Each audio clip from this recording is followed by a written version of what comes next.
What you listening to, son? I don't think you like it. Well, why not? I like this new generation of music.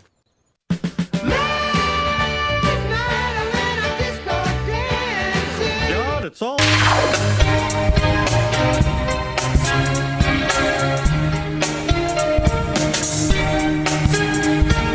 I hope you're thirsty, because it's time to practice for the triathlon. I can swim home. Welcome back to DISCOG Swims, where we dive into artists' bodies of work that are more easily digestible and won't take you too long to wade through. What will keep this sustainable is focusing on not only smaller discographies, only a few albums or so, but also on artists that don't get much focus in the modern day. This week, we're focusing on power pop group Big Star, an act that, for what they missed out on in accolades and millions of sales, created a short but urgent body of work that has inspired countless musicians and bands since the late 70s. You've almost certainly heard Big Star at least once, even if you're not aware of this era of 70s rock at all. Their music has been covered for use in TV shows, and fully explored by critics and fans alike. Songs like 13, September Girls, In the Street, and Oh My Soul endure into the future and beyond, as their sound and structure are examined again and again. Big Star have been righteously favored as a gigantic influence on arena rock and power pop. However, their career faltered and stumbled in some ways, while downright floundering and plummeting in others. The band certainly didn't live up to their name as they peaked, but Big Star would eventually be recognized as such many years later when newer fans and seasoned critics would reevaluate the group. Once again, like our last feature on Bingo Boys, this will be a shorter swim for the channel. Big Star only released 4 studio albums total, with 3 during the band's original run, but we're going to explore them in full, as well as walk through the group's history to help put their sound and outsized influence into context. Don't forget your towel, a change of bell-bottoms, and a worn-out t-shirt. It's time for a DISCOG swim into the cinematic universe of Big Star. Now, I got ahead of myself a little bit. The band's first ever album, #1 record, I have mentioned elsewhere, mainly the most recent car CD swap, where I had it in my car throughout January. In that video, I talked about the power pop anthems and slick songwriting that dominate #1 record, and its influence on alternative rock. But what I didn't mention was how this band seemed to just loosely exist once the 70s began. And even more to the point, Big Star did not seem to exist as the decade went on, and they didn't sell well. The band did not do numbers. Every album they released didn't sell well, with that fact nearly alone accounting for why it's hard to pick up copies of their work today. So what happened? How did a group become so well known by their debut effort and build a sizable legacy in the future, but they barely sold any records at all, and they were forgotten about in the mainstream? First, we start with Alex Chilton. Alex was actually well known before Big Star. He had been the lead singer of a mid to late 60s band called the Box Tops, who your older relatives might remember. Their hits included The Letter, Neon Rainbow, Cry Like a Baby, and Soul Deep,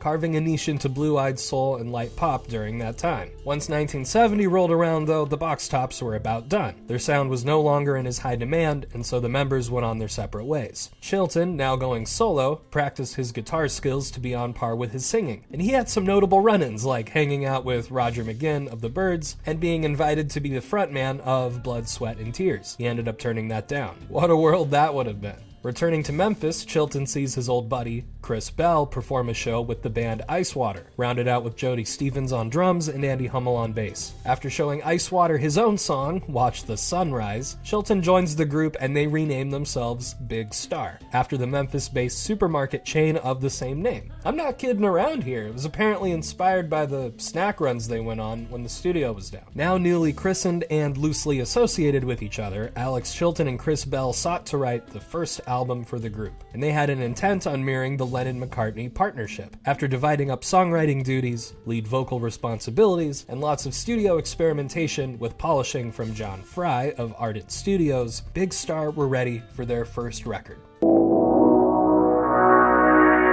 You should have heard that guy sing. A natural sense of rhythm? Yeah, that's right. Cleverly titled #1 record, Big Star had a decently good year in 1972. If you read the critical reviews of the time, mainly the first few months of the year it was released, you'll be just as convinced that this album really was a #1 record. Record World called it one of the best albums of the year. Billboard said that every cut could be a single. Cashbox wrote that it should go to the top. Everything falls together as a total sound. And a smaller publication, the River City Review, said that Big Star will will be around for many moons. Despite Rolling Stone arguing that the album wasn't revolutionary, even in 1972, they could agree that number one record is exceptionally good. Clearly from the critics, Big Star had hit a home run with their debut, and it's easy to hear why. Number one record combined 70s rock and pop with softer acoustic offerings, all of it tightly packaged into a well-polished set of 12 songs. The opener, Feel, is absolutely electric, with riffs galore and a classic tenor vocal from Chris Bell tearing it up. The Ballad of El Goodo is a soaring, sweeping ballad, complete with misty-eyed guitars and counterpoint vocals, and In the Street you probably know from the intro to each episode of That 70s Show.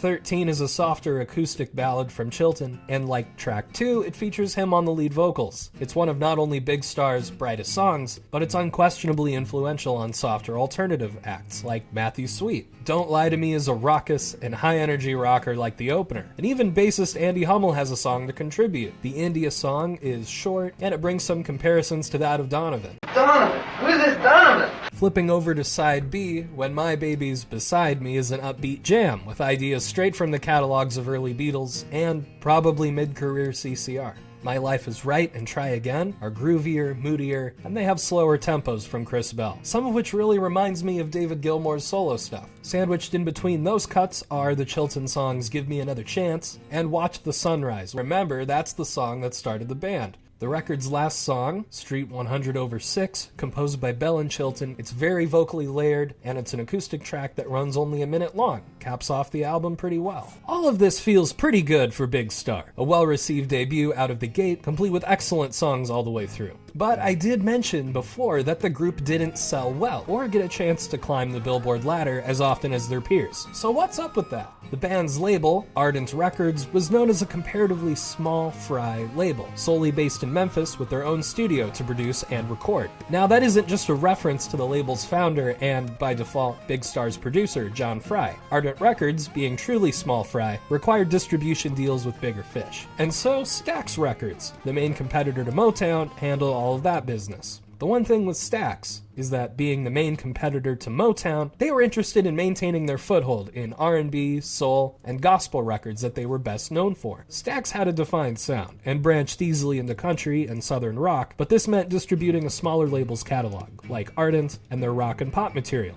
How does all of this, though, affect Big Star? Heavily, apparently. Stax didn't really put number one record in stores, which I'm told were places to buy music at the time, and so Big Star's debut sold less than 10,000 copies during its initial release. You don't need me to tell you that this is unsatisfactory on multiple levels. EMI in London managed to reissue number one record in the late 70s due to critics and fans placing it in high demand, but no cigar. The damage was seemingly done for the group before the 70s even hit high gear. So what's next for Big Star? What's the score here?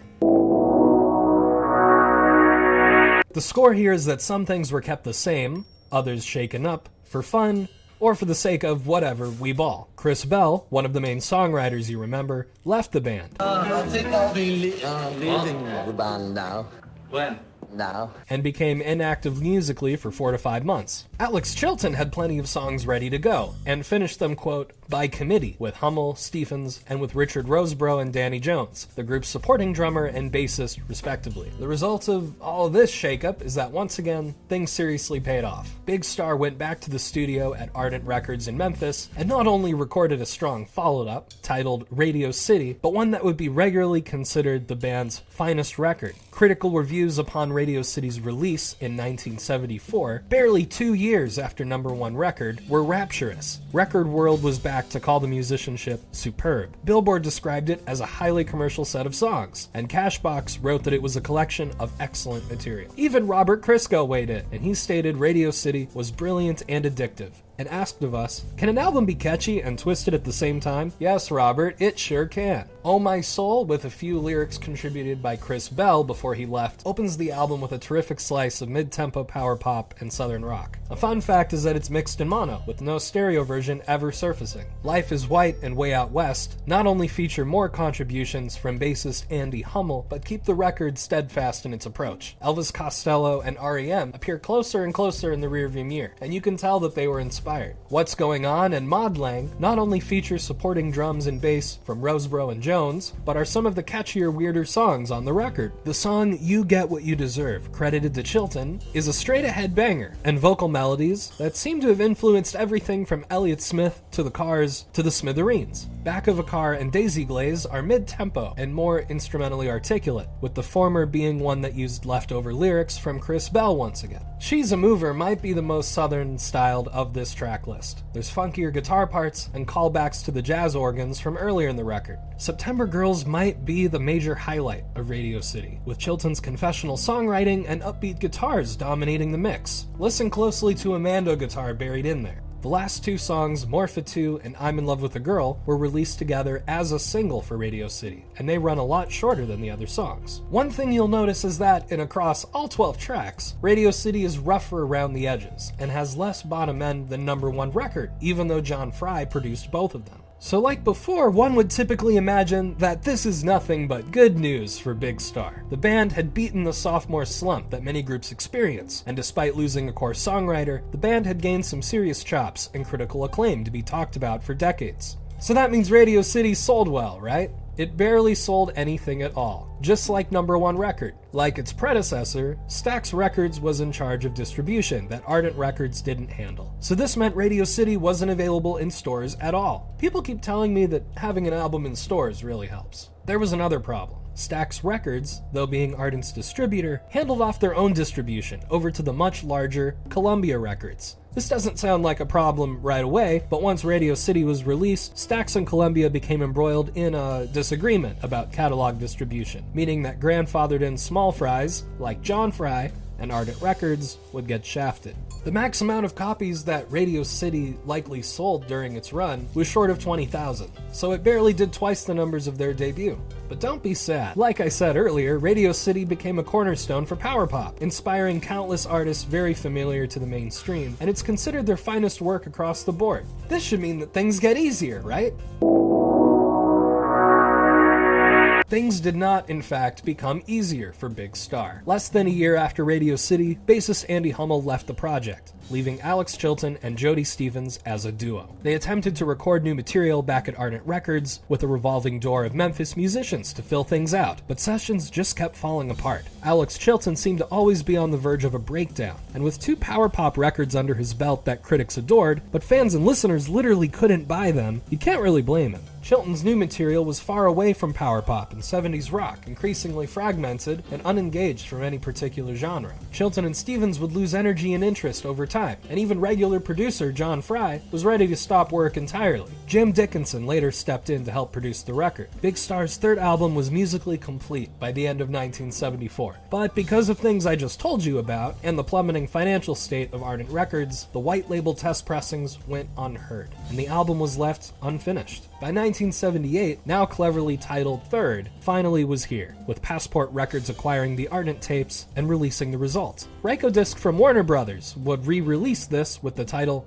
Third/Sister Lovers on CD in 1992. But even with new cover art and a new track sequence, these changes really didn't clear up the muddy context for how the songs were written, produced, and recorded. So how does Third sound? What really shows up here? Because Third went through different iterations and tweaks during production and was edited heavily later on, for the sake of our swim, we're going to explore the album finished in 1978 by Passport Records, and we'll let alone the test tapes put together at Ardent. Opening up Third is Kiss Me, a strong song from 1974 test pressings, coupled as a single with Dream Lover, which wouldn't resurface until the CD reissues. Next are You Can't Have Me and Jesus Christ, two traditional pop rock tracks, with the latter sounding close to Radio City's aesthetic. Downs is more experimental, featuring a stripped-down sound and instrumentally embodying both the Rolling Stones and the Beach Boys' Smiley Smile. Whole Lot of Shakin' Going On is a faithful cover of Dave Williams' upbeat original, while Thank You Friends is a step away from being a Smiths impression, before that was even a thing. Oh Dana is another strong one, with layers of vocal harmonies and a much tighter groove that feels at home on #1 record. Femme Fatale, however, besides being a Lou Reed cover, is accentuated by a softer production style. It's got Chilton's spiderweb vocals brushing the mix. Stroke at Noel evokes Eleanor Rigby in the strings, and Holocaust is a much more densely arranged cut. Chilton's lyrics and vocal delivery probably get as dark and as introspective as Big Star ever got. Nighttime and Kangaroo both keep up the psychedelic style we touched on earlier, and it brings the album to a close on an odd note. Power pop and rock are now completely gone, as well as Chilton's desire to write tightly constructed material. The critics love #1 record and Radio City, but what about Third? Did the fans get a chance to buy it? By this point in the video, I hope it's clear to us that sales figures weren't going to be good. Midway through the 70s, Arnett Records was face down in the dirt financially and existentially, and Passport Records could only do their best up against bigger fish. Not much is really known about how much Third ended up selling, but if Discogs can give you any clues, the original 1978 release gets more rare by the day. If we're looking at critical attention, it's also difficult to find reviews that go nuts. We're in luck though, because the reviews that do exist seem to fundamentally understand what material is there and how it all works. Newsday called it the sound of a party that has turned sullen. The LA Times wrote that the tension and sense of individual struggle fit comfortably in the tradition of much of the finest and most liberating rock, whatever that means. The Chicago Tribune called it the soundtrack to a nervous breakdown, while the Orlando Sentinel decided it was a stunning collection of eerie, anxious power pop, strikingly produced. So, while Third wasn't considered quite as good as the first two albums, critics and listeners could at least agree that Third was, it was an album. This was definitely a record. Fascinatingly enough, Alex Chilton and Jody Stevens were not only the last remaining members of the group, but they both independently agreed that Third was not really a record by Big Star. Chilton at various points has remarked that it wasn't an album by the group, and that labeling it as such was a marketing decision because it was a bad year, and no one has ever asked him about it at all. Stevens, on the other hand, referred to it as an Alex Chilton solo record, and wondered what it would sound like if no strings had been recorded and layered over the songs. Box sets of Third/Sister Lovers have been released in the last decade. Plenty of CD and cassette editions have been re-released and heavily edited. So it's clear that Big Star's third record did manage to have an impact on the public, but that impact can be difficult to describe and is probably one's own to ascertain. That aside, Third came to be just as acclaimed as #1 record and Radio City, and each of the dozens of tracks from the sessions continue to inspire people today. But if this is truly the end of Big Star's original run, just 3 albums in, what does this 4th record sound like? I know you're eager to set your watches ahead to 2005, but there's a few things we should catch up on. Right after Third was released in 1978, Chris Bell passed away in a car accident at the age of 27. All we know is that it was late at night and he was headed home from his rehearsal. Later that year in the United Kingdom, both #1 record and Radio City were re-released together as a double album. Big Star suddenly gained a massive influx of new fans and critical reevaluations that would start to create a legacy. And with Third available in, tragically, meager quantities, new pressings of all 3 records on CD throughout the 80s and 90s I'm sure helped quite a bit too. In 1993, Alex Chilton decided to reform Big Star with a changed lineup, keeping drummer Jody Stevens while adding guitarist John Orr and bassist Ken Stringfellow. Both of these new guys were in the Posies, a rock group compared to and undoubtedly influenced by Big Star. The 90s would be kind to the band, generating a wealth of appearances and touring opportunities, a new single for a tribute album, and the exciting experience of having the record company nosedive into the ground due to financial difficulties.